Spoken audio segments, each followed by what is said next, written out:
அஸ்ஸலாமு அலைக்கும் வரஹ்மத்துல்லாஹி தஆலா வபரகாத்துஹு. அல்ஹம்துலில்லாஹ். அன்புக்கும் வரையத்திற்கும் உரிய அல்லாஹுவின் நல்லடியார்களே, அருமைய சகோதரர்களே,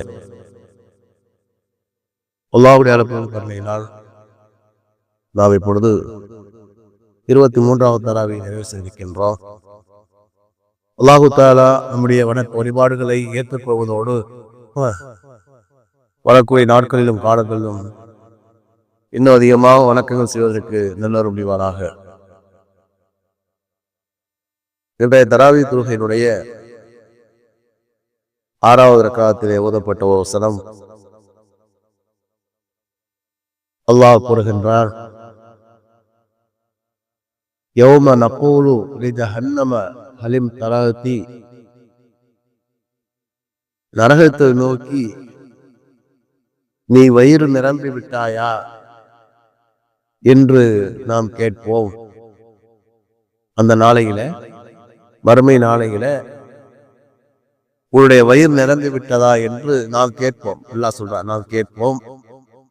வதகூலு ஹல் மின் மஸீத், யா அல்லாஹ், இன்னும் அதிகமாக ஏதாவது இருக்கிறதா என்று அது கேட்கும். அந்த நாளை நபியை நீங்கள் நினைவுபடுத்துங்கள் என்று அல்லாஹு தஆலா கூறுகிறார். அன்பிற்கினியவர்களே, இந்த ரமலான் மாதத்துடைய கடைசி 10 நாட்கள் நரக விடுதலை எல்லாவிடத்தில் அதிகமாக மன்றாடக்கூடிய ஒரு நாட்களாக இருக்கிறது. எனவே நேற்றையெல்லாம் அது தொடர்பான சில செய்திகள் உங்களுக்கு நான் சொன்னேன். இன்றும் நரகத்தினுடைய தோற்றம், அதனுடைய வடிவமைப்பு, எப்படி அல்லாஹ் படைத்து வைத்திருக்கிறார் என்ற சில செய்திகளை குர்ஆன் ஹதீஸினுடைய அடிப்படையிலே உங்களுக்கு நான் கூறுகிறேன். இதை சொல்வதன் மூலமாக அதனுடைய பிரம்மாண்டத்தை நாம் புரிந்து கொள்ள முடியுமே தவிர, ஆனால் அதனுடைய அசல் தோற்றம் எப்படி என்பதை யாரும் புரிந்து கொள்ள முடியாது. அது எப்படிப்பட்ட பிரம்மாண்டம் என்றால், நான் ஓதிய இந்த வசனத்தில் எல்லாம் கூறுகிறார் இல்லையா, அல்லாஹ் என்ன கூறுகின்றார் கொஞ்சம் யோசித்து பாருங்கள். கோடிக்கணக்கான மக்களை நரகத்திலே போடப்பட்டதற்கு பிறகுதான் அல்லாஹு தஆலா இந்த நரகத்தை பார்த்து கேட்கின்றார், உனக்கு வயிறு நிரம்பி விட்டதா, போதுமா என்று அல்லாஹு தஆலா கேட்கிறார். எப்படிப்பட்ட மக்களை அல்லாஹு தஆலா நரகத்திலே போடுகின்றார்? நிரந்தரமாக நரகத்துக்கு செல்லக்கூடிய கோடிக்கணக்கான மக்கள் அல்லாஹு தஆலா போடுவார். ஒரு மனிதனை நிரந்தரமாக நரகத்திலே சேர்க்கின்ற காரியம் என்று அல்லாஹ் குர்ஆனிலே 3 விஷயங்களை கூறுகிறார். ஒரு மனிதனை நிரந்தரமாக நரகத்திலே சேர்க்கின்ற காரியம் என்று அல்லாஹ் 3 விஷயத்தை கூறுகின்றார். முதலாவதாக, அவன் இணை வைத்தவனாக, இறைவனை மறுத்தவனாக அவன் மரணித்து விட்டான். கடைசி வரைக்குமே அவன் ஈமானை ஏற்றுக்கொள்ளல, இறைவனை மறுத்தவனாகவோ, இறைவனை மறுத்தவனை காஃபிராக சொல்லக்கூடும். தீக்காதாரர்கள் இல்லையா, கடவுளே இல்லை என்று சொல்லக்கூடியது காஃபிர் என்று சொல்லக்கூடும். முஷ்ரிக் அப்படின்னா இணை வைக்கக்கூடியவன், அதாவது அல்லாஹ்வையும் ஏற்றுக்கொள்வார், அதோடு சேர்த்து மற்ற தெய்வத்தையும் ஏற்றுக்கொள்ளக்கூடியவன், இவர்கள் முஷ்ரிக்கர்களாக சொல்லப்படும். அதனால் இந்த காலத்தை பொறுத்தவரை எல்லோருமே காஃபிர்கள் தான், முஷ்ரிக்கள் கிடையாது. ஏன்னு சொன்னால், பெருமானார் ஸல்லல்லாஹு அலைஹி வஸல்லம் வாழ்ந்த காலத்திலே அந்த மக்கள், பெருமானார் வருவதற்கு முன்னாலே அந்த மக்கள் எப்படி இருந்தார்கள் என்றால், பெருமானாருடைய காலத்திலேயுமே அந்த மாற்று மதத்திலே மக்களுடைய பொழுது எப்படி இருந்தது என்றால் நன்றாக விலகிக் கொண்டது. அல்லாஹ்வையும் ஏற்றுக்கொண்டு மற்ற கடவுளையும் ஏற்றுக்கொள்வார்கள். அவங்க சொல்லுவாங்க, ஹாவுலாய் ஷுஃபாவுனா இந்தல்லாஹ், நாங்கள் வணங்கக்கூடிய எங்களுடைய தெய்வங்கள் அல்லாஹ்விடத்திலே எங்களுக்காக சிபாரிசு பண்ணுவதாக சொன்னார்கள். அது இப்ராஹிம் ஹுசைனுடைய வரலாற்றிலே கூட ஒரு செய்தி வரும். பெருமானார் கேட்பாங்க, உங்களுக்கு பெரிய கஷ்டம் வந்தா என்ன செய்வீங்க என்பதாக. பெரிய கஷ்டம் வந்தா வானத்தில் உள்ள கடவுள்கிட்ட கேட்போம், சின்ன கஷ்டம் வந்தா பூமியில் உள்ள கடவுள்கிட்ட கேட்போம் அவர் சொல்லுவார். வானத்தில் உள்ள கடவுள் யாரும் அல்லான்னு சொல்லுவார். பூமியில உள்ள கடவுள் அப்படின்னு அது வளரக்கூடிய கடவுள் தான். இப்ப அந்த காலத்தை பொறுத்தவரை மக்கள் அல்லாஹ்வை ஏற்றுக்கொண்டு அவனோடு மற்ற தெய்வத்தை வணங்கினார்கள். அவர் முஷ்ரிக்கர்களாக சொல்லப்படும். இந்த காலத்தை பொறுத்தவரை முஷ்ரிக்கள் யாரும் கிடையாது, காஃபிர்கள் தான். ஏன்னு சொன்னா சுத்தமாக அல்லாஹ்வை மறுக்கக்கூடியவர்கள், அல்லாஹ்வை சுத்தமாக அறவே மறுத்து மற்ற தெய்வத்தை அழகக்கூடியவர்கள். செய்தி என்னவென்று சொன்னா, எவர்கள் இறைவனை ஏற்றுக்கொள்ளவில்லையோ இவர்கள் நரகவாதி. ஒன்று. இரண்டாவதாக, ஒரு ஈமானுடைய மனிதனை ஒருவன் கொலை செய்தான், வேண்டுமென்றே கொலை செய்தான். அதற்கு கொலை செய்ததற்கு பிறகு அதற்கு பரிகாரத்தை இந்த உலகத்தில் அவர் தேடிக்கொள்ளவில்லை. பரிகாரம்னா என்ன? ஒன்று பழிக்கு பழியாக கொலை செய்யப்படுது. ஒரு மூமினான மனிதனை ஒருவர் கொலை செஞ்சிட்டார்னா பாதிக்கப்பட்ட குடும்பத்தாருக்கு 3 ஆப்ஷன் இருக்கு. ஒன்று பழிக்கு பழி வாங்கலாம், அல்லது நஷ்ட இடை வாங்கி விட்டுக் கொள்ளலாம், அல்லது மன்னித்து விட்டுக் கொள்ளலாம், மன்னித்து விட்டு விடலாம். இதை 3 எதுவும் செய்யல. அது ஒரு தினசு ஒரு ஈமானுடைய மனிதனை அநியாயமாக கொலை செய்யலாம். அல்லாஹ் சொல்வான், உமன் கத்தல மூமித முத்தஅம்மித ஜஸாஉ ஜஹன்னம ஹாலிதன் ஃபீஹா. அப்ப இவன் நரகவாதி.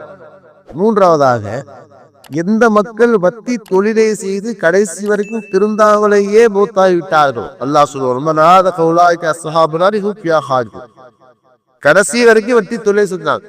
அவரு ஆரம்பத்துல செஞ்சு திருந்தலாம் அப்படிங்கிறது இல்லை. ஆரம்பத்துல செஞ்சுட்டு அவர் திருந்திட்டாருன்னா பாக்கியசாலி. ஆக அதே சொல்லிட்டாரு, கொஞ்சம் நாளைக்கு நம்ம செஞ்சு நல்லா என்ன செய்யறது, என்ன சேமிச்சதுக்கு பிறகு அப்புறமா என்ன செய்ய திரும்பிடுறது. அப்படி செய்யக்கூடாது. சில பேர் வந்து எல்லாத்தையும் பண்றது கூட செட்டில் ஆகிறதுக்கு பிறகு திருந்துற மாதிரி சில பேர் இருப்பாங்க. எல்லா பழக்கத்தையும் காசு சேர்த்ததுக்கு பிறகு திருந்தினவங்க இருப்பாங்க. சில பேர் எல்லா சேட்டையும் பண்ணி ஆடி அடங்குனதுக்கு பிறகு திருந்தின மக்களா இருப்பார். அந்த தவறான விஷயம் தான். ஆனா அந்த எண்ணத்துல நாம் செய்து விடக்கூடாது. ஏன்னு சொன்னால், அல்லாஹ் அந்த பாக்கியத்தை கொடுக்க வேண்டாம். நம்ம அல்லாஹ் ஏமாத்த நம்ம நினைக்கிறோம். அல்லாத பாக்கியத்தை கொடுக்காவிட்டா, லுக்மான் அலைஹிஸ்ஸலாம் சொல்லுவாங்க இல்லையா, மனு சொல்லுவாங்க இல்லையா, மகனே பாவம் செய்யாதே, ஒருவேளை நீ பாவம் செய்து விட்டால் தௌபாவை தாமதப்படுத்தாரு.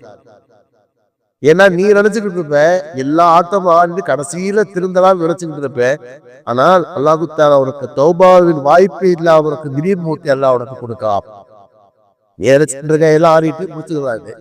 ஆனா நினைக்கிறான், அல்லாஹ் தஆலா திடீர் மூர்த்தி கொடுத்து உனக்கு அந்த தௌபாவின் வாய்ப்பை எல்லாம் எடுத்து விடலாம். அல்லது இரண்டாவது ஒரு சோதனை என்ன ஏற்படலாம் தெரியுமா? பாவத்தினுடைய ஆரம்பம் தான் பயமும் கசப்பும். பாவத்துடைய ஆரம்பம் பயமும் கசப்பும். ஆரம்பத்துல தம் அடிக்கிறவனுக்கு தான் என்ன செய்யும், இருமல் வரும். அப்புறம் அடிச்சு பழகிட்டா இருமலா வரப்போகுது. அவன் அடிக்காம இருந்தா தான் அவனுக்கு இருமல் வரும். மது ஆரம்பத்துல அடிக்கிறவனுக்கு தான் வந்து என்ன செய்ய திணறுவான். அப்புறமா வந்து அடிச்சு பழகிட்டா அப்படின்னு அவன் அடிச்சாதான் ஸ்டெடியாவே இருப்பான். இதெல்லாம் எப்படி கேட்காதீங்க. கண்ணதாசனுடைய கவிதையிலே அவன் எழுதுவான். கண்ணதாசனுடைய கவிதையை அவருடைய வாழ்க்கையை எழுதுவான், அவர் எழுதுவான். சரி, இப்ப என்னன்னா பாவத்தில என்ன செஞ்சா, பாவத்தினுடைய ஆரம்பம் என்பதால் உனக்கு பயம். தன்னை மகனுக்கு சொல்லுவாங்க, அந்த பாவத்தில நீ இன்பத்தை கண்டுவிட்டால் உனக்கு தௌபாவுடைய இன்னமே இல்லாமல் போகலாம் சொல்லுவாங்க. 2 விஷயங்கள். ஒண்ணு, பாவம் செய்யக்கூடாது, செஞ்சா உடனே தௌபா திருந்துறக்கு வழியை பார்க்கணும், காலாவது திருந்திருக்க வழியை பார்க்கணும். எல்லாம் செஞ்சுட்டு நம்ம திருந்தலாம் நம்ம அடிச்சுக்கிட்டு இருந்தோம்னா அல்லாஹ் தஆலா 2 ஆப்ஷன்ல ஒன்று செய்து விடுவான். ஒன்று, அல்லாஹ் தஆலா திடீர் மூர்த்தி கொடுத்த தௌபா பாக்கியத்தை எல்லாம் எடுத்துடும். அதனால ரசூலுல்லாஹ் சொல்லுவாங்க, திடீர் மூர்த்தி என்பது நல்லடியார்களுக்கு அல்லாஹுடைய அருள். ஏனென்று சொன்னால் அவரோட சக்கராத்தின் கஷ்டத்தை விட்டு ஒரு என்ன செய்ய பாதுகாக்கப்படுறாங்க. நல்லவங்களாக இருந்தாங்கன்னா சக்கராத்துடைய கஷ்டத்தை விட்டு டக்குன்னு போய் சேர்ந்துடும். நம்ம நினைச்சுப்போம், என்னோட அவர் திடீர்னு ஹார்ட் அட்டாக் வந்து போயிட்டார் அப்படிங்கன்னா அல்லாஹ் அவருக்கு செய்த அருள். ஏன்னு சொன்னா அவருக்கு சக்கராத்து கஷ்டத்தை விட்டு அல்லாஹ் அவரை பாதுகாக்கணும். அதே நேரத்தில் அவர்கள் பாவியாக இருந்தால் அது நிக்கும தண்டனையாக சொல்வாங்க. ஏன்னு சொன்னால் அல்லாஹ் தஆலா அவனுக்கு தௌபாவுடைய பாக்கியமெல்லாம் எடுத்துட்டு போயிட்டார்ல. திடீர் மரணம் என்பது பாவிகளுக்கும் காத்திர்களுக்கும் என்ன செய்யறது அப்படின்னா தண்டனை. ஏன்னு சொன்னால் இவன் திருந்தலாம் நினைச்சுக்கிட்டு இருப்பான், இலியாசனுக்கு போன் நினைச்சுக்கிட்டு தான் இருப்பான். கடைசியில் என்ன சொல்லுவாங்க, அவர் சொல்லிக்கிட்டாங்க இருந்தாரு, கல்யாணம் இலியாசன் பக்கம் போலான்னு தான் சொல்லிக்கிட்டு இருந்தாரு, என்ன செய்ய அதுக்குள்ள உயிர் போயிடுச்சு, மொத்த மையத்தா வந்து சேர்ந்துட்டாரு. சரி இருக்கட்டும். எதுக்கு சொல்றேன்னா, உலகத்திலே அப்ப எந்த மக்கள் இணை வைத்தார்களோ, அல்லது எந்த மக்கள் வந்து ஒரு மனிதனை ஈமானுடைய மனித அநியாயமாக கொலை செய்தார்களோ, அல்லது வந்து எந்த மக்கள் கடைசி வரைக்கும் வட்டி தொழிலை செய்து அப்படியே மூத்தாகிவிட்டார்கள், நிரந்தர நரகவாதி. இப்படிப்பட்ட நிரந்தரமா நரகவாதியை கோடிக்காத மக்கள் அல்லாஹ் தஆலா போனான். இரண்டாவதாக தற்காலிக நரகவாதி. தற்காலிக நரகவாதினா யார் அப்படின்னா, ஒரு மனிதன் ஈமான் கொண்டு இருப்பான், ஒருத்தர் அல்லாஹ் ஈமான் இருப்பார், பாவ செயல்கள் செய்திருப்பார், பாவங்கள் செய்திருப்பார், தௌபா செய்யாம மூத்தா இருப்பான். தௌபா செய்ய மூத்தா இருப்பான். புரியுதா? நான் இப்ப சொல்லலாம் இல்லையா, அவன் வந்து தௌபா செஞ்சு திருந்தவா இருப்பான், கடைசியில வந்து தௌபா செய்ய மூத்தா போயிருப்பான். இவனை பொறுத்தவரை அல்லாஹ்வுடைய கோர்ட்டில் இரண்டிலே விஷயம், கோர்ட்டு அல்லாஹ்வுடைய நீதிமன்றத்தில் இரண்டு விஷயம் மீன் செய்யப்படும். நாடினால் அவருடைய அருளைக்குறை கொள்ளி மன்னித்து விட்டு அல்லாஹு தஆலாவுடைய சொர்க்கத்துக்கு அனுப்பலாம். அது அல்லாஹ்வுடைய அதிகாரம். அல்லாஹ் நாடினால் அவனுடைய பாவத்தின் அளவு தண்டனையை கொடுத்து நரகத்திலே போட்டு விட்டு அவனை பரிசுத்தப்படுத்தி அல்லாஹு தஆலா சொர்க்கத்துக்கு அனுப்புவார். இந்த ரெண்டுல ஒண்ணு அல்லாஹு தஆலா செய்வார். யாருக்கு சொல்றேன்? அதாவது ஒருத்தவங்க நல்லவங்களாவே வாழ்ந்துட்டாங்கன்னா சொர்க்கத்துக்கு போயிடுவாங்க. ஒருத்தர் என்ன செய்யறான், கடைசி வரைக்கும் காஃபிராக மௌத்தாகிவிட்டால் அவன் நேரத்தில் நடந்து போயிடுவான். மூணாவது வகை மனிதர் யாரு கேட்டா, அவரிடத்துல ஈமான் இருந்தது, அமல்கள் இல்லை, அல்லது ஈமான் இருந்தது, பாவ செயல்கள் இருந்தது.